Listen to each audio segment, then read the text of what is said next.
Tip number 1, भाजी करताना वापरला जाणारा चमचा किंवा पळी तशीच ठेवू नये.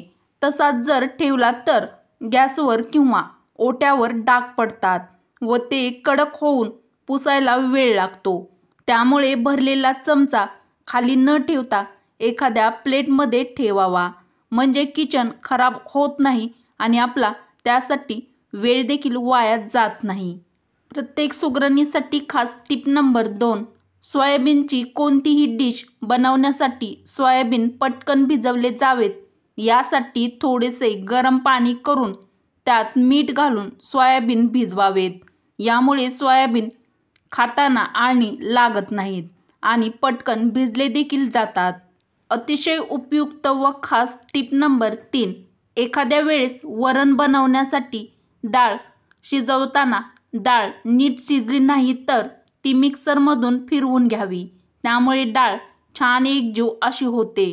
टिप नंबर 4, फ्राय केलेले मासे जर तुम्हाला कुरकुरीत हवे असतील तर मासे तळण्यासाठी लागणारे तांदळाचे पीठ आणि रव्यामध्ये थोडेसे बेसन पीठ देखील मिसळा व माशाला लावून लहान ते मध्यम आचेवर तळा.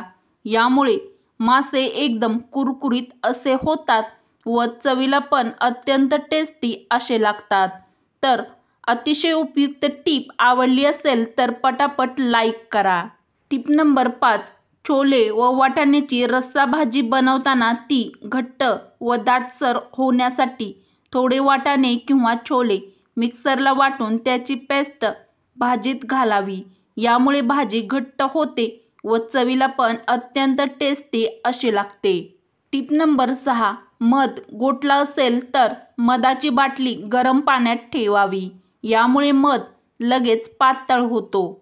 कामी येईल अशी खास टिप नंबर 7, आपल्या स्वयंपाकघरातील चहाची गाळणी साफ करण्यासाठी आपण बेकिंग सोड्याचा देखील वापर करू शकतो. गाळणी स्वच्छ करण्यासाठी एका भांड्यात पाणी गरम करण्यास ठेवा व त्यामध्ये 2 चमचे बेकिंग सोडा त्यामध्ये घाला आणि मिक्स करा. नंतर पाण्यात चहाची गाळणी 3 ते 4 तास छान अशी भिजत ठेवा व नंतर ब्रशच्या मदतीने चहाची गाळणी स्वच्छ घासून घ्या व नंतर स्वच्छ पाण्याने धुवून घ्या. यामुळे चहाची काळी कुट्ट झालेली गाळणी एकदम छान अशी चमकेल. प्रत्येक सुगरणीने लक्षात ठेवण्यासारखी खास टिप नंबर 8, दोडक्याची भाजी बनवताना दोडक्याची साल फेकून न देता त्या सालीची तव्यावर परतून छान अशी चटणी करावी. ही चटणी तोंडी लावण्यासाठी खूप छान लागते. अतिशय उपयुक्त व महत्त्वाची टिप नंबर 9, बरेच वेळा पोहे खाल्ल्यानंतर ॲसिडिटीची समस्या होते, तर ती होऊ नये यासाठी पोहे करताना फोडणीमध्ये थोडासा हिंग टाकावा. यामुळे पोहे चवदार तर बनतातच पण पचन देखील व्यवस्थित होतात. तसेच पोहे खाताना लिंबू पिळून खावे. यामुळे ॲसिडिटी होणार नाही. तर तुम्हाला पण पोहे खाल्ल्यानंतर ॲसिडिटीची समस्या होत असेल तर ही ट्रिक्स ट्राय करा. टिप नंबर 10, भटुरे बनवताना भटुरेच्या पिठात रवा किंवा कणिक न घालता नुसता अर्धा किलो मैदा व पाव किलो आंबट दही, त्यात 1 चमचा बेकिंग सोडा व 1 अंडे फोडून ते पिठामध्ये घालून भिजवावे. यामुळे भटुरे छान असे होतात. तसेच पीठ 7 ते 8 तास भिजवून नंतर भटुरे बनवावे. जर तुम्ही शाकाहारी असाल तर तुमच्यासाठी खास टिप नंबर 11, भटुऱ्याच्या पिठात अंडे घालायचे नसेल तर एक मध्यम आकाराचा बटाटा उकडून सोलून त्यामध्ये किसून टाकावा. यामुळे भटुरे चिवट होत नाहीत. अतिशय महत्त्वाची टिप नंबर 12, एक्झॉस्ट फॅन स्वच्छ करण्यासाठी इनो आणि लिंबूचा देखील आपण फायद्याचे आहेत. यासाठी एका बाउलमध्ये इनो आणि लिंबाचा रस एकत्रित करून घ्या. ही पेस्ट तयार झाल्यानंतर 15 मिनिटांसाठी फॅनवर लावून ठेवा व नंतर स्क्रबरच्या मदतीने फॅन घासून घ्या आणि स्वच्छ करा. यामुळे तुमचा फॅन देखील नव्यासारखा चमकेल. तर माझ्या प्रत्येक मैत्रिणीसाठी फॅन स्वच्छ करण्यासाठी ही टीप आवडली असेल तर लाईक शेअर नक्की करा. टीप नंबर 13. लोकरीचे कपडे धुण्यासाठी अनेक जण गरम पाणी वापरतात, पण गरम पाण्याने लोकरीचे कपडे धुतल्यास ते खूप लवकर सैल पडतात. त्यामुळे स्वेटर, जॉकेट धुण्यासाठी नेहमी थंड पाणीच वापरा. तर थंडीच्या दिवसामध्ये लोकरीचे कपडे धुताना ही ट्रिक्स लक्षात ठेवा. टीप नंबर 14.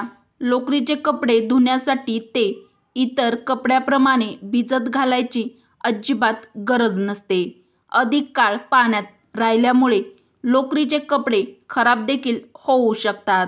तसेच लोकरीचे कपडे धुण्यासाठी हार्ड डिटर्जंटचा वापर करा किंवा शॅम्पूचा वापर केल्यास अधिक चांगले. तर थंडीच्या दिवसामध्ये आपण लोकरीचे कपडे वापरत असतो, त्यासाठी प्रत्येक गृहिणीने ही ट्रिक्स फॉलो करा. अतिशय खास टीप नंबर 15. लोकरीचे कपडे नेहमी उलटे करून धुवावे, तसेच ते कधीही जास्त घासू नये. लोकरीचे कपडे दोरीवर थेटपणे वाळत घालण्यापेक्षा हँगरला लावावे आणि हँगर दोरीला लटकवून वाळू द्यावेत. यामुळे कपड्याचा आकार बिघडत नाही. तर लोकरीचे कपडे धुतल्यानंतर ते वाळत घालताना माझ्या प्रत्येक मैत्रिणीने ही टीप लक्षात ठेवा. टीप नंबर 16. किचन ओट्यावर तेल किंवा तूप सांडल्यास त्या जागेवर ब्लिचिंग पावडर टाकून घासणीने हलकेसे घासून घ्या व ते स्वच्छ करा. यामुळे किचन कट्ट्यावरील तेलकटपणा लगेच निघून जाईल. टीप नंबर 17. चांदीचं पैंजण किंवा चांदीची भांडी काळी पडल्यास त्यावर केळीची साल घासल्यास चांदीची भांडी पूर्वीप्रमाणे चमकदार होतील. माझ्या प्रत्येक मैत्रिणीसाठी खास टीप नंबर 18.